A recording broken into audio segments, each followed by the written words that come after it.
तू देखा तारा एक लव एजुकेशन सेंटर हम बानी केवल तोहरे सामने। और ए एपिसोड में तार हार्दिक स्वागत और अभिनंदन बाटे।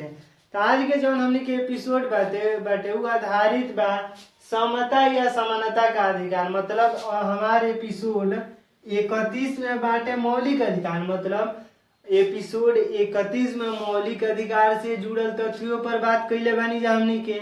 लेकिन ये एपिसोड में हमनी के बात कैले समता या समानता का अधिकार। मतलब जौन ये हमनी के आज के जौन ई क्लास बाटे एकरा में हमनी के बात कैली समता या समानता का अधिकार। मतलब समता या समानता का अधिकार होला का सबसे पहले ई समझल जाओ। तो मतलब ई कि मतलब भारत के नागरिक कौनो बाटे, जैसे ते बाटे चाहे हम बानी, तो सब लोग सामान्य बाटे। मतलब कौनो नागरिक बाटे भारत के उ सब लोग कानून के नजर में समान बा, सरकार के नजर में समान बाटे।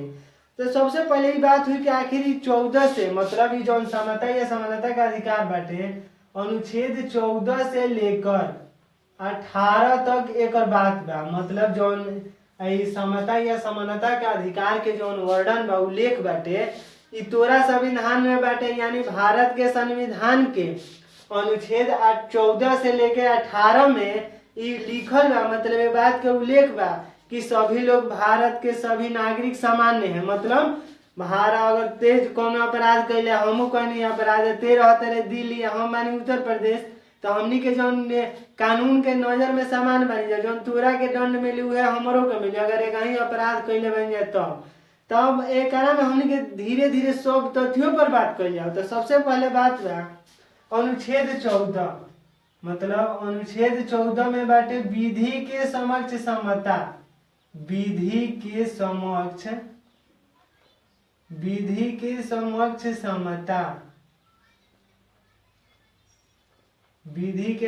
समता। विधि के समक्ष समता माने ई भइल कि कानून के नजर में सब लोग समान बा। अगर ते कोनो अपराध कर देले बारे ठीक आ हमू कोनो कैले बानी तो एक ही अगर अपराध बाटे मतलब धारा एक ही के अंतर्गत में आवत है जा तो ते रहते रहे जम्मू कश्मीर हम बानी बलिया में, तो जौन तोरा के यदि मिली दंड मिली उहे हमरो के मिली। तो एकरा मतलब ते का बुझले तो तोरा ई समझ में आ गइल कि जौन कानून के नजर में हमनी के समान बानी जा। मतलब ते जम्मू कश्मीर में रहते रहे तो तोरो उहे दंड मिली आ हमें बलिया में रहते हैं तो हमरो उहे मिली। तो एकरा मतलब समझ जो कि विधि के समक्ष समान बनी जा। मतलब राज्य सरकार जौन बा आ चाहे केंद्र सरकार ऐसा कानून बनैले बा कि एगो अपराध खातिर ही मतलब एगो अपराध कैले बारे तो ही तोरा दंड मिली तो ते कोतहू रहो लेकिन तोरा वो अपराध के वही दंड मिली जौन हमारा मिली जौन तोरो मिली। तो ये से मतलब भइल कि विधि के समक्ष समान बनी जा। तो विधि के समक्ष अनुच्छेद 14 में मतलब अनुच्छेद 14 में बाटे कि विधि के समक्ष समता। मतलब विधि कानून के नजर में सब लोग समान बाटे। अनुच्छेद 14 ये तरी अनुच्छेद 15 में आओ तो अब अनुच्छेद 15 में बाटे अनुच्छेद 15 में बाटे कि धर्म, नस्ल, जाति,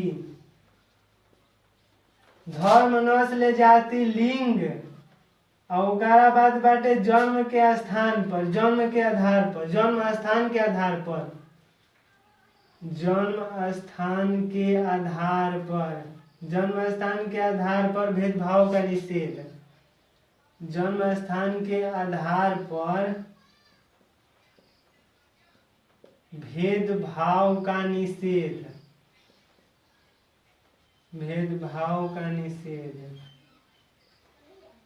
मतलब ई भइल कि जन्म के जैसे कोनो के जन्म भइल धर्म के आधार पर कोनो से ते भेदभाव नहीं कर सकत। मान ले कि तोर पड़ोसी बैठे मुस्लिम ते बड़े हिंदू तो ओकरा से धर्म के आधार पर अगर भेदभाव कैले तो तोरा पर कानून जौन बा मतलब कानून के ते अपराध कानून के नजर में ते एगो दंडनीय अपराध के अंतर्गत में आ जाबे कि मतलब धर्म के आधार पर ते कोनो से भेदभाव नहीं कर सकत। नस्ल के आधार पर मान लेते गोर बढ़िया कोनो लड़का करिया बा तो ओकरो से भेदभाव तो नहीं कर सकत। फिर अगला बा कि जाति के आधार पर मतलब ते बड़े चमार अगला बा डूम तो तबो ते भेदभाव करबे तो कानून के नजर में ते अपराध करते रहे ठीक। ओकरा बाद लिंग के आधार पर मतलब लिंग के आधार पर ते भेदभाव नहीं किस कर सकन। आ जन्म स्थान के आधार पर मतलब क्या ये राज्य सरकार पर बा कि अगर कौन राज्य सरकार बैठे, मान ले यूपी में योगी के सरकार बैठे, तो धर्म के आधार पर कोनो से भेदभाव नहीं के कर सकत। नस्ल के आधार पर योगी जी नस्ल के आधार पर भेदभाव ना करिए, जाति के आधार पर मतलब जाति के आधारों पर भेदभाव अगर करत रहे तो डायरेक्ट सुप्रीम कोर्ट में चल जीबे। कहे कि हम मौलिक अधिकार बैठे तो मौलिक अधिकार का संरक्षण करता है सुप्रीम कोर्ट। अनुच्छेद 32 के तहत मतलब अनुच्छेद 32 के अंतर्गत अगर तोरा पर कौन अपराध होता मतलब धर्म के आधार पर तोरा से भेदभाव होता, नस्ल के आधार पर तोरा से अगर भेदभाव होता या जाति के आधार पर भेदभाव होता तो डायरेक्ट सुप्रीम कोर्ट में जेबे अनुच्छेद 32 के तहत। तो हमनी के बात होता है कि लिंग के स्थान पर तेहू भेदभाव ना करबे, ना तोरे राज्य सरकार भेदभाव नहीं के कर सकत। ओकरा बाद जन्म के स्थान पर मतलब तोर जन्म भइल दिल्ली या हमार जन्म भइल बलिया तो ऐसे कोनो भेदभाव ना होई, ठीक। राज्य सरकार ना करी आ ना तेहू नहीं किस कर सकत, करबे तो दंडनीय अपराध बाटे। फिर अगला बाटे कि धर्म नस्ल जाति लिंग या जन्म के स्थान पर भेदभाव का निषेध मतलब कोनो प्रकार के पांचों में से है 5 बा नो मतलब है 5 बाटे तो 5 गो जन बाटे है न धर्म नस्ल जाति लिंग या जन्म के स्थान पर भेदभाव कैले तो दंडनीय अपराध करत है, ठीक। तो ये मतलब ये भेदभाव ना होके के चाहिए। ये राज्य सरकार अगर करता तो अनुच्छेद 32 सुप्रीम कोर्ट में चल जीबे डायरेक्ट, कहे कि हम मौलिक अधिकार बा आ मौलिक अधिकार के संरक्षण सुप्रीम कोर्ट करेला। ना तो तोरा मन बताते 226 के तहत हाई कोर्ट में चल जो मतलब अगर तोरा दिल्ली जाए में दिक्कत है तो इलाहाबाद चल जो। तो ये से बा कि अगर धर्म नस्ल जाति लिंग या जन्म के स्थान पर भेदभाव नहीं करे के, ठीक। ना तो दंडनीय अपराध बाटे। अगर तोरा से कोनो अपराध अगर भेदभाव करता तो अनुच्छेद 32 के तो चल जाइए सुप्रीम कोर्ट दिल्ली में बाटे। एक बाद अगर 226 अगर यूपी के बारे तो अगर यूपी के बारे तो चल जाइए 226 इलाहाबाद में, ठीक। तो अब अगला बाटे हमनी के अनुच्छेद 16 मतलब अनुच्छेद 15 में 5 गो तो 5 गो ई बाटे धर्म नस्ल जाति लिंग या जन्म के स्थान पर भेदभाव का निषेध। तो तोरा से कोनो धर्म के आधार पर ते मान ले मुस्लिम बाटे आ कोनो हिंदू बाटे तोरा से भेदभाव करत अगर तो डायरेक्ट ते सुप्रीम कोर्ट में जा सकत है अनुच्छेद 32 के तहत, आना तो हाई कोर्ट में चल जो इलाहाबाद में बाटे। तो एक बात बा हमनी के अनुच्छेद 16 के अंतर्गत बा अनुच्छेद 16 के अंतर्गत बा लोक नियोजन के समक्ष समता मतलब लोक नियोजन के विषय में अवसर की समानता मिलनी चाहिए। लोक नियोजन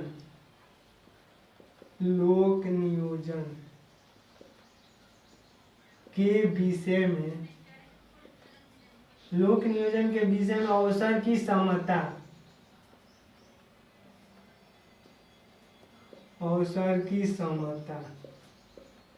मतलब अगर कोनो तोरे राज्य सरकार यूपी में योगी बाबा अगर यूपी पुलिस के वैकेंसी निकालत रहे तो जितना तोरा के मिली थी सीट अगर तोरा के अगर फार्म भरे के जितना पैसा लागी उतना हमरो लागी। अगर जाति से मान एहू में अपवाद बाटे अगर ते मान ले अनुसूचित जाति से आवत रहे तो तोरा छूट मिली। अपवाद बाटे अनुच्छेद 16 में अपवाद में जौन बाटे उ बाटे अनुसूचित जाति अनुसूचित जनजाति तथा पिछड़ा वर्ग मतलब अगर कोनो सरकार मान ला योगी बाबा अगर कोनो भर्ती निकाल देला यूपी में तो जौन तोरा मतलब जौन तोरा के सामान्य मिले हमरो अवसर उहे मिली मतलब जे तो जौन ते पेपर देवे वो हमू देवे वो तोरो एगो सीट पर अगर मतलब निकाल लेवे परीक्षा तो भर्ती होबे तो हमू भर्ती हो जी। तो मतलब सरकार जौन बाटे सभी लोगों के समान अवसर दी काहे कि लोक नियोजन के विषय में अवसर की समता अनुच्छेद 16 में बाटे।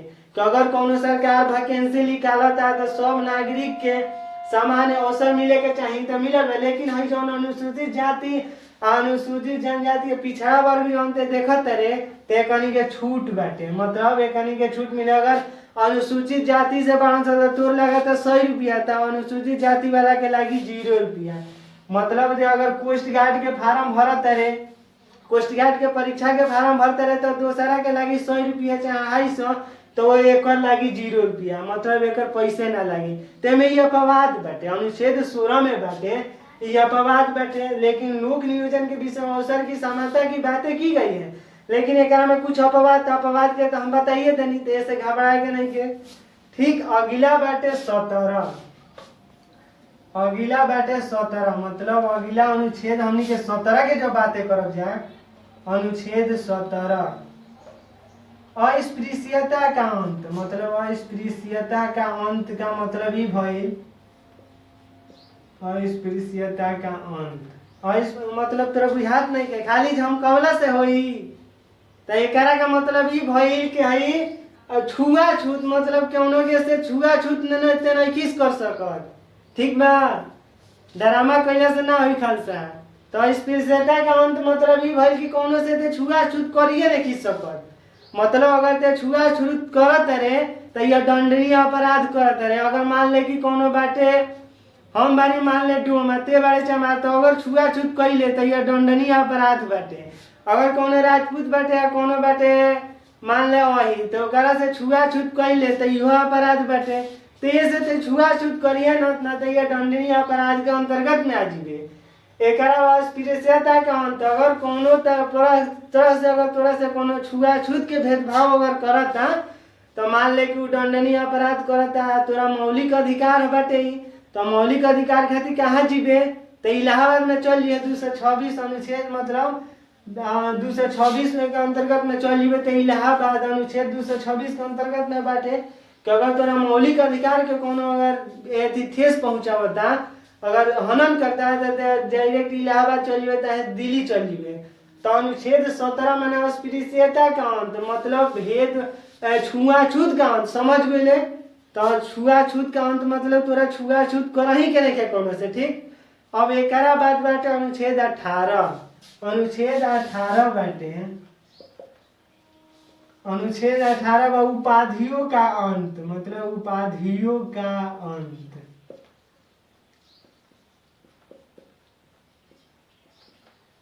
तो उपाधियों का अंत तोरा बुझाते बा, तो एकरा के बढ़िया से बूझ। ठीक, तो उपाधियों का अंत मतलब ही भइल कि जौन बाटे सरकार बाटे, तो मतलब ही भइल कि सेना या विधि द्वारा ही आपको मतलब उपाधि दिया जा सकता है। मतलब राज्य के सरकार के द्वारा कोनो उपाधि तोरा के ना दिहल जाई, आ सेना और विधि ही तोरा के कोनो उपाधि दे सकता। ठीक बा, एकरा बाद बाकी कुछ सरकार, मतलब सरकार जौन बा, मतलब उपाधियों का अंत, जैसे कोनो तरह के उपाधि नहीं के, मतलब उपाधि जौन बा भारत रत्न मिलत ते लिख देवे अपने नाम के आगे भारत रत्न है, तो इहो नहीं किस लिख सकत। मतलब ही उपाधियों का अंत मतलब केवल सेना द्वारा दिया गया ही, मतलब कोनो उपाधि तोरा के सेना दिले बा, मतलब ते कर्नल बन गए तो तोरा कर्नल मतलब लिख सकत रे। ठीक, तो सेना और विधि जौन तोरा के दिले बा उपाधि उहे माने होई। एकरा बात बाटे कि जौन भारत सरकार देला कोनो मतलब से पुरस्कार, जैसे भारत सरकार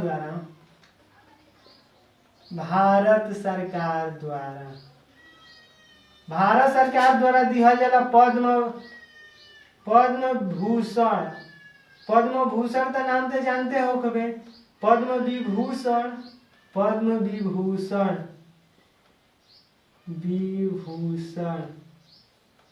एगो बाटे पद्मश्री।